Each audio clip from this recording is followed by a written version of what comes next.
Eating couscous on Friday, a labyrinth of 20 markets, and a Moroccan donut called sfenj.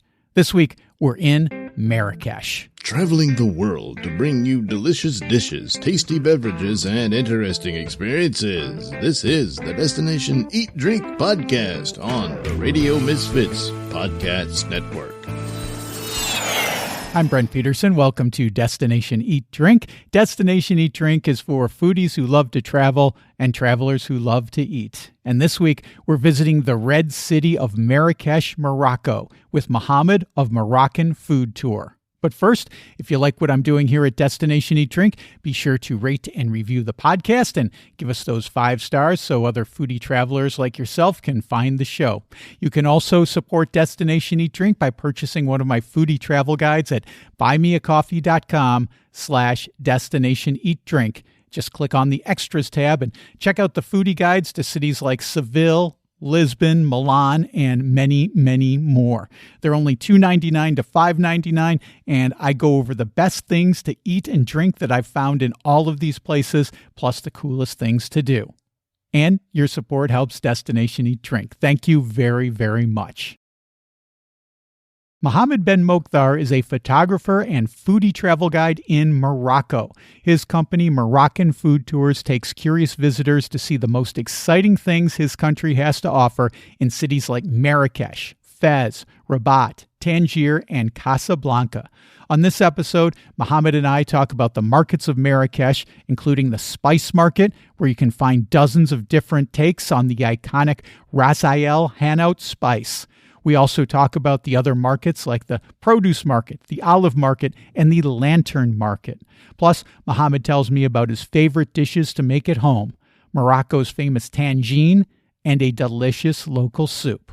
Okay, I'm starving, so let's eat. Destination Eat Drink.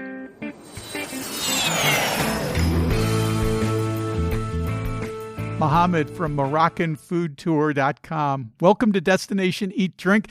Looking forward to talking about the great city of Marrakech today.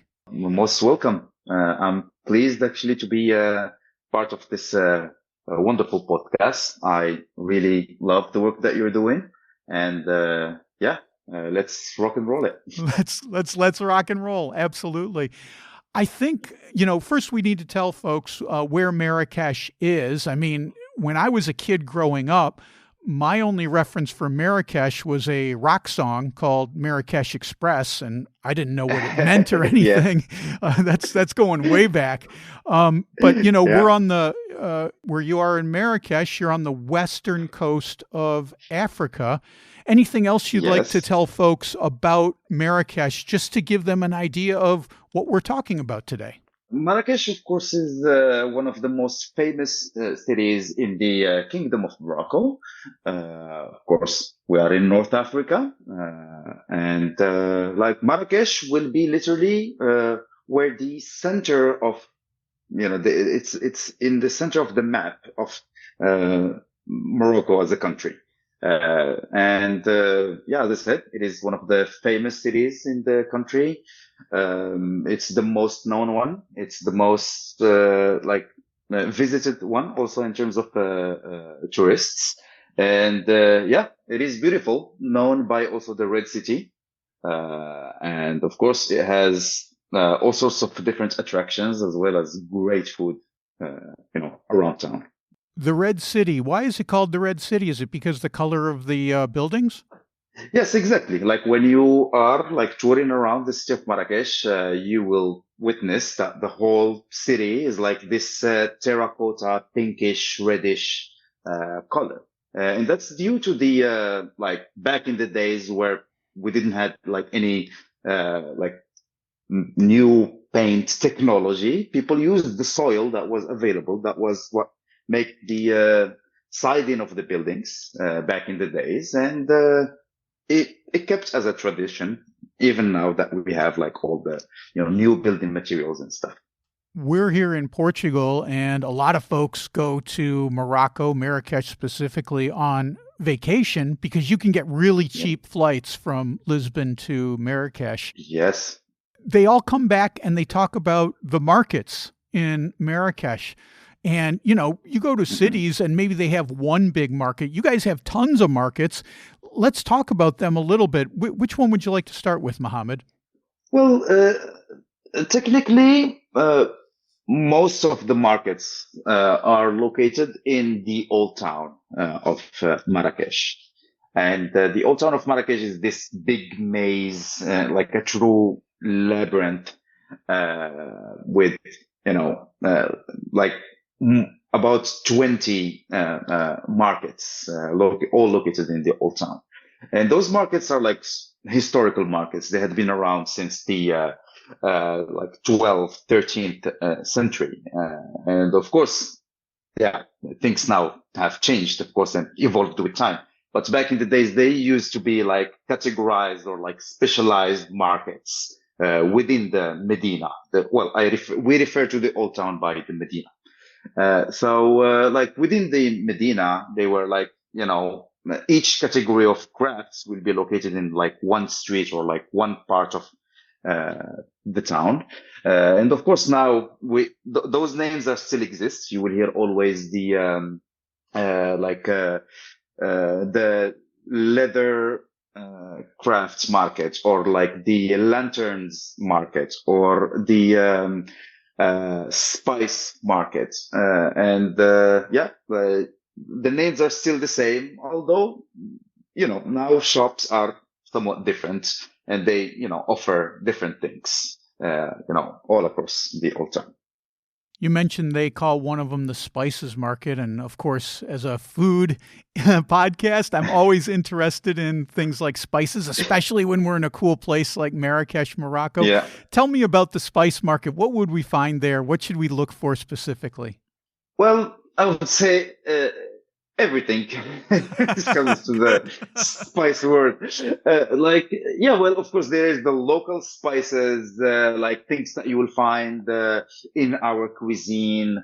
Like I would say, some of the famous ones like the cinnamon, the cumin, the all sorts of peppers, the white pepper, the black pepper, the ginger, the turmeric. Those are the spices that we use like casually in our cuisine. And, you can go even deeper and find like some of the, some of the rare, spices, like, for example, the nutmeg and the nutmeg flower. Yeah. And, of course, some of our, like famous, spice blends, like, Ras El Hanout, and, just Ras El Hanout, for example, if I want to dive deep in Ras Al Hanout, like every shop owner will have his own recipe of Ras Al Hanout. When I say Ras Al Hanout, it will be equivalent to like a masala or like a curry. So it's a spice blend. And every shop owner will have its own different recipe, and he will brag about it. You have also the different other spices like the saffron, like the orange blossom water, rose water, you name it. Like, as I said, everything. I would have to think, at least for me, if I go to Marrakech, the thing that I would do is I'd want to get some of these spices and bring them home with me. It would seem like this would be a great souvenir and maybe even a great gift for friends to bring back. Do a lot of folks do this who come and visit you and say, oh man, I got to bring this back? Oh, yes, of course. Like when you come here and you taste some of the cuisine, I know like all the listeners or the audience of the podcast are like true foodies. So as soon as they taste the food in here, like the first idea that come in mind, I need to take some of this taste with me back home. Ideally is the spice blends. It's like, ideally, it's those little souvenirs, spice blends and things that you find in the spice market. You also mentioned, Mohamed, something called a lantern market. I don't know what this is. I know what a lantern is. Is that exactly what the market is? It's like these lamps or something? Yes, exactly. Like there is a whole section of the market that is like all the shops. They sell mainly those, lanterns made out of brass, or copper, or like silver coated, things like that. And, it's a very Instagrammable market, if you want to say so. Yeah, there is a lot of folks that goes there mainly to take pictures, because our company, besides the food tours, we do offer also some of the photography tours and whatnot. So yeah, we take people that are interested in those types of pictures to those markets as well. So I'm going to need a bigger suitcase because, I mean, the spices I could fit in my backpack, but the lanterns, I'm going to need a pretty big suitcase to bring those back to Portugal, I think. Oh, yeah. I was reading about something called the olives market. And of course, olives are very important to the culture and the cuisine of Morocco and Marrakech. But tell me about going there, because I love olives. We grow great olives here in Portugal. I love getting olives oil when we visit Spain. But tell me about the olives in Morocco. Well, it's I would say very similar to Portugal and Spain. The culture of olives, of course, we're talking about like Mediterranean climates. So of course we can grow olives like all across the country, like even in the driest areas of the country. Yes, of course we can grow olives, and we can make olive oil. And the thing about the Moroccan olive oil, as you mentioned, like also that's a thing also in Spain and Portugal.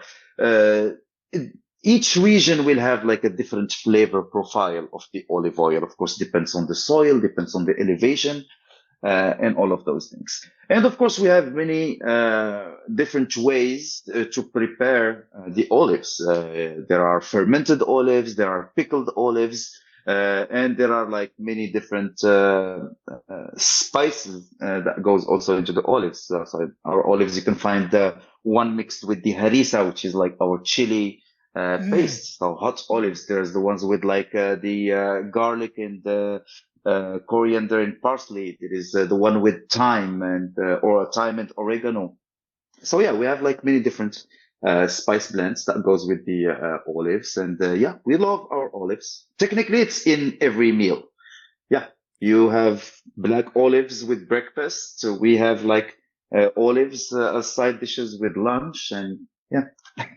In our city, we have a little organic market every Saturday morning. And one of the vendors, they always have this giant tub of olives. So I am getting, every week, I'm getting fresh olives because I love her blend. She has all different kinds of olives, all different varietals.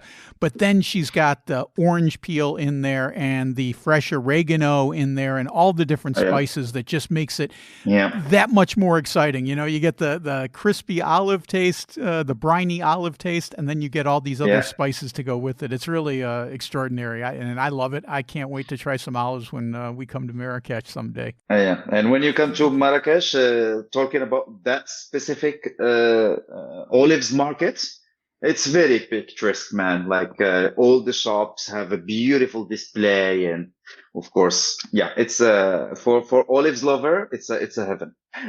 Awesome. What about other kinds of produce? I'm thinking specifically like fruits and vegetables. What kind of stuff would we find? And you know, you take people on tours all the time. What do folks that are not from Morocco, what do they say to you? They think, oh, wow, I've never seen that before, or I've never tasted anything like that before. What do they find surprising? Well, we have, many different,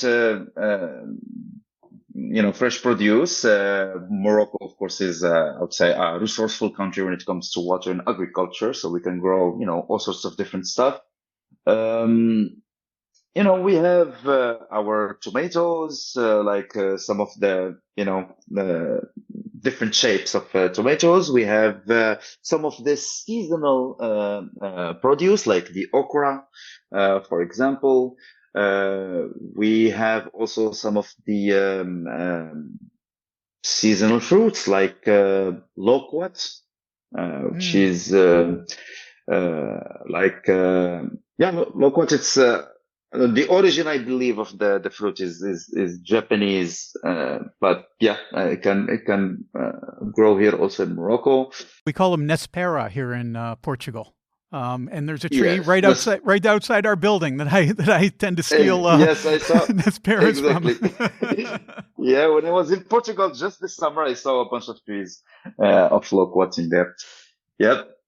Yeah, we have apricots, we have peach. Now I'm thinking like, because I just gave a tour yesterday and I'm just, rewinding the images in my brain.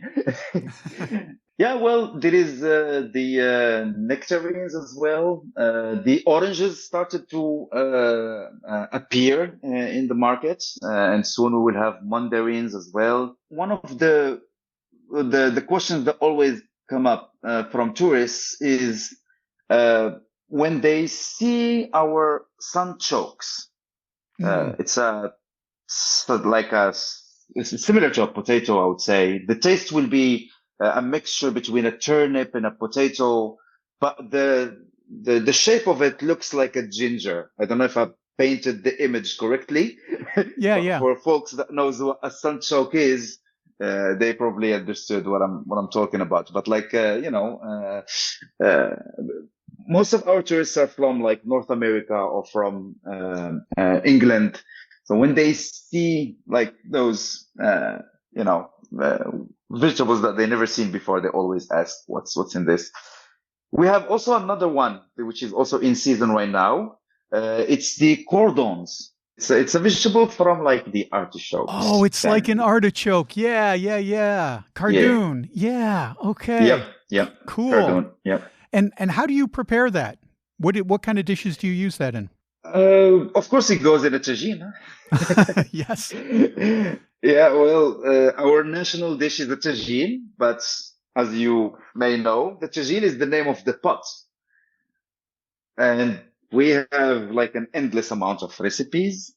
So, yeah, when it's the season of cardons, they go with lamb in a tagine. And so I would assume that every family in Morocco has at least one tangine in their home, right? As you That said, at least one. at least one that they use all the time.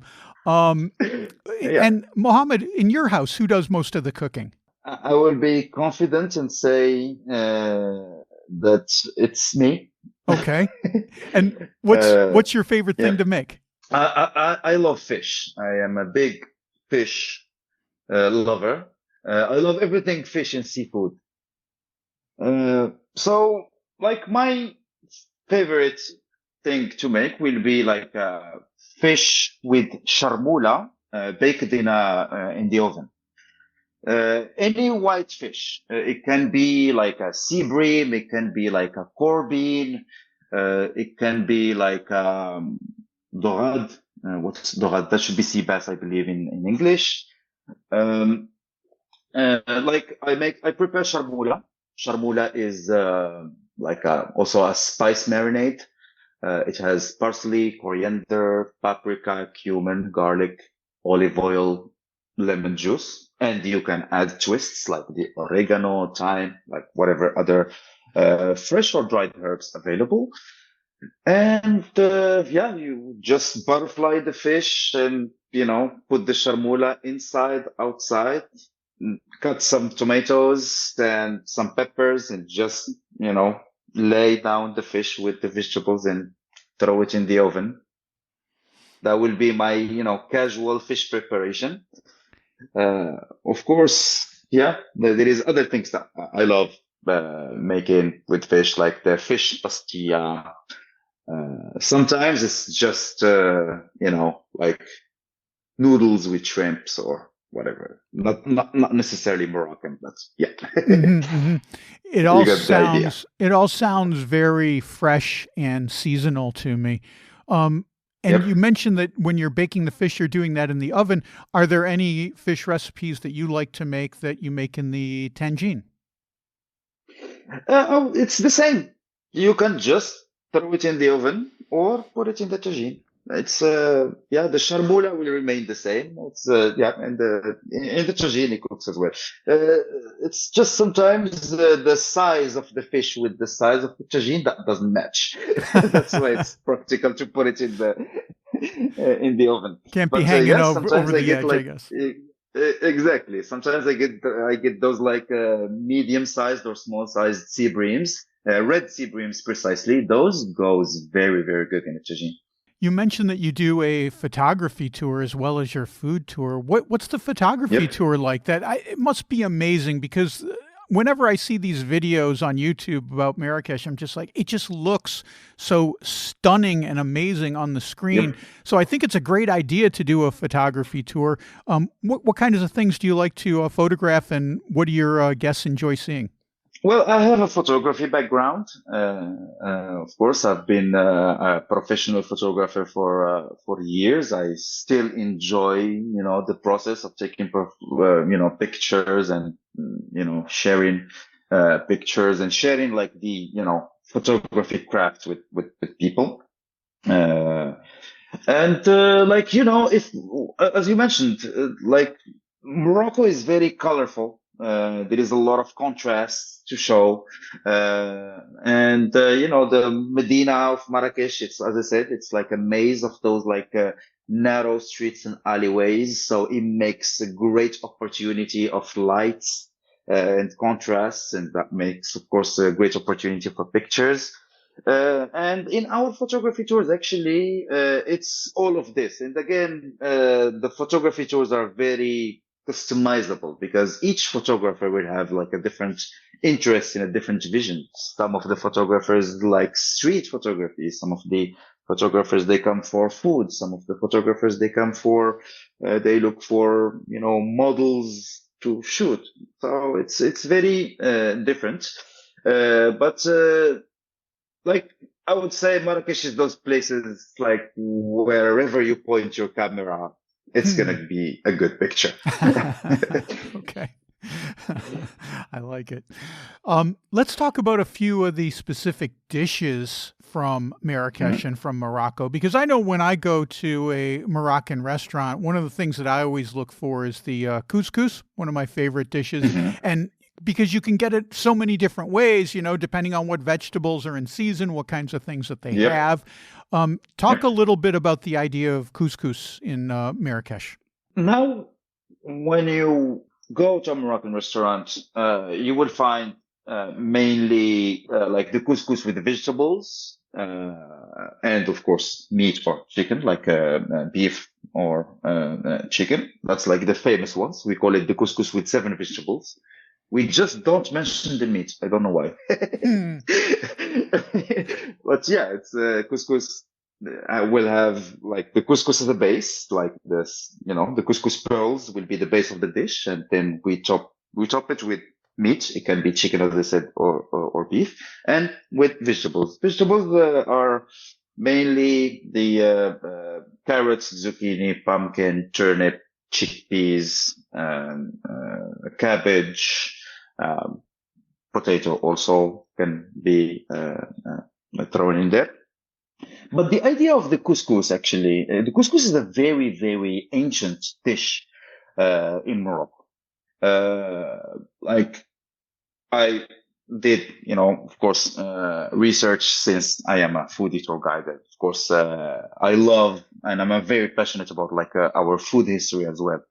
And I found that the couscous was mentioned in a cookbook dating all the way back from the 12th century. Wow. And still until today, like if you go to some of the deep villages in the high Atlas Mountains, you will find that the couscous is still eaten every day in many families and in many tribes. Of course, in the cities, it's not the case. It's something that we will have once a week, technically on Fridays. That's the couscous day in cities. But in some tribes or in some, villages, it's still something that is consumed every day. And it's a very versatile as a dish. As I said, the base will be the couscous pearls or the semolina, and you top it with whatever thing available in season or in the region during that given time. So there is also multiple versions of the couscous. But as I said, the one that you will find in restaurants menu is the very famous one, is the couscous with seven vegetables. You said the couscous is mostly consumed on Fridays in the cities. Is there a specific Yep. reason for that? It's just a tradition that, Okay. grew up. Well, the theory says that in many cities, markets will be on Saturdays. So Okay. Friday will be like the decluttering, Yeah. consuming everything that you have What we call clean out the before fridge the day. market day. Exactly, exactly. So that's the idea of a couscous. That's in theory, that's why couscous is consumed on Friday. And also, since it's a Muslim country, a typical Friday will be, going to the hammam in the morning, have like your own bath, dress up, go to the mosque because Friday's prayer is the most important prayer of the week. And you will have like a family gathering around the couscous right after the prayer. That's like a typical conservative family Friday, I would say. Gotcha. Another dish I wanted to ask you about is called, and pardon my pronunciation, harira, which is like Yes. a soup that I'm not familiar with. Yep. So, what can you tell me about that one, Mohammed? So the harira actually is,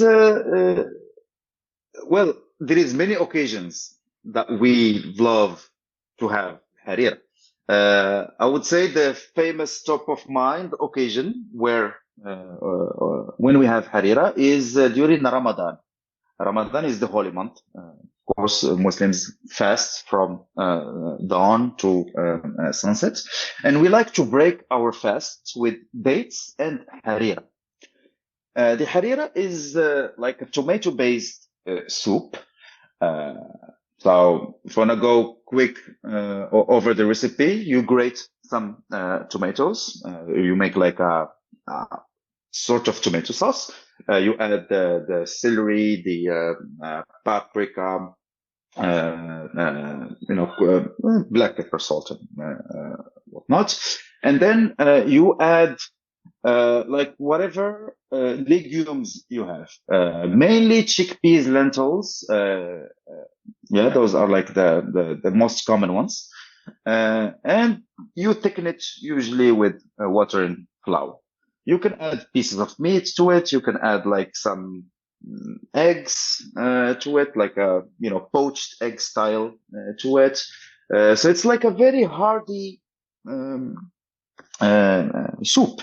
And since it's tomato based, and you add also a little bit of like a squeeze of lemon or some vinegar on it, it has a little bit of a sour taste. That's why we like to pair it with something sweet usually.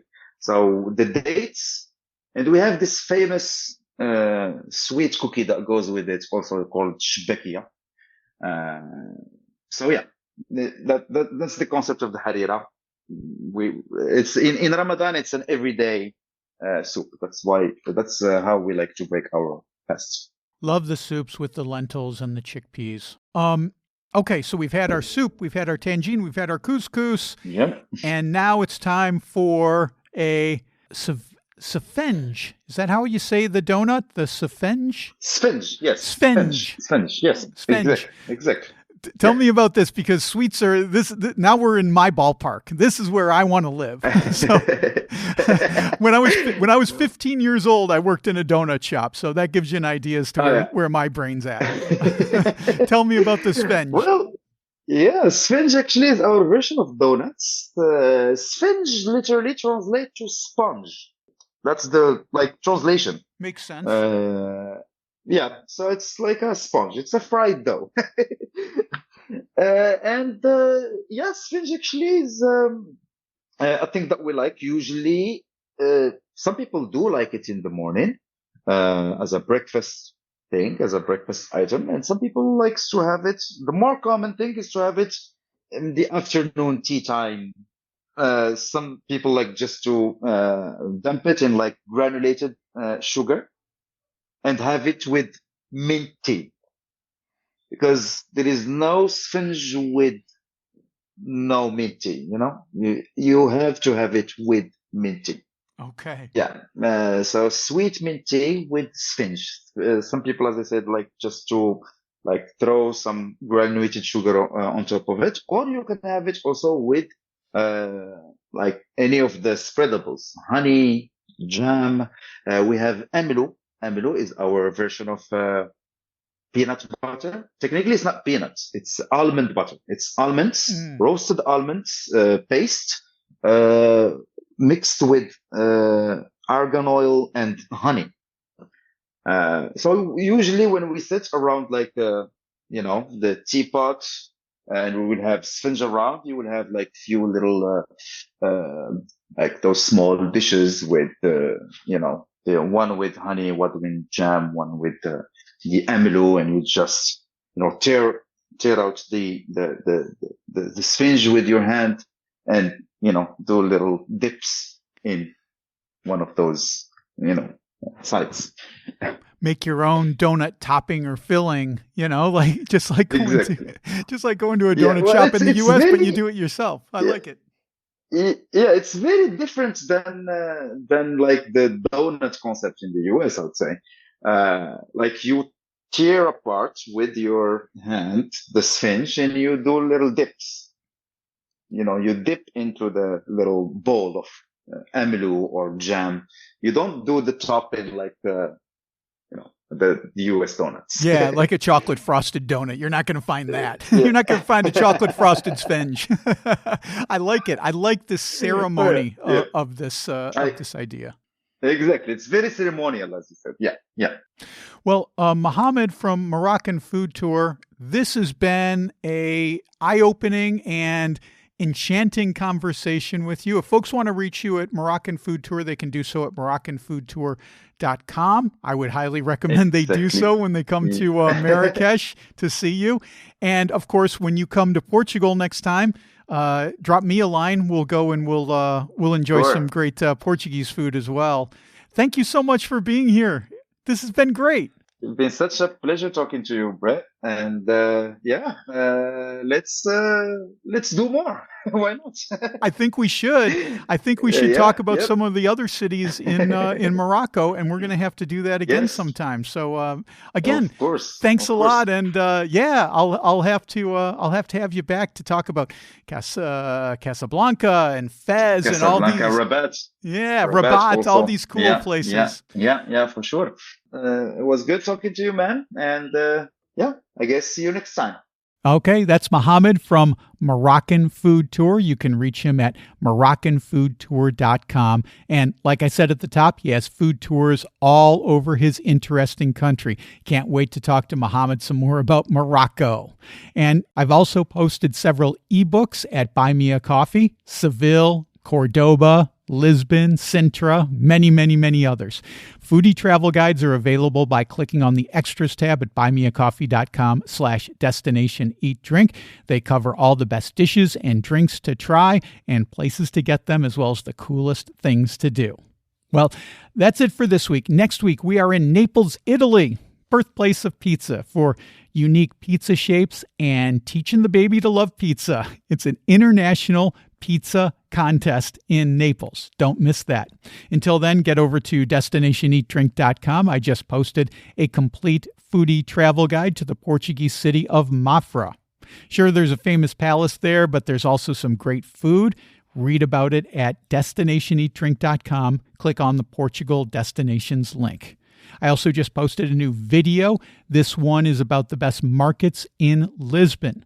There's exciting organic markets where I get king oyster mushrooms, a market where they squeeze fresh sugarcane juice, and a market where I have sparkling wine for breakfast. You can see that on my YouTube channel at Destination Eat Drink 946, or just click on the video tab at destinationeatdrink.com. Destination Eat Drink is distributed by the Radio Misfits Podcast Network and Ed Silla. Thanks, Ed. I'm Brent Peterson. I'll see you down the road. Join us next week for another culinary adventure on Destination Eat Drink, a presentation of the Radio Misfits Podcast Network.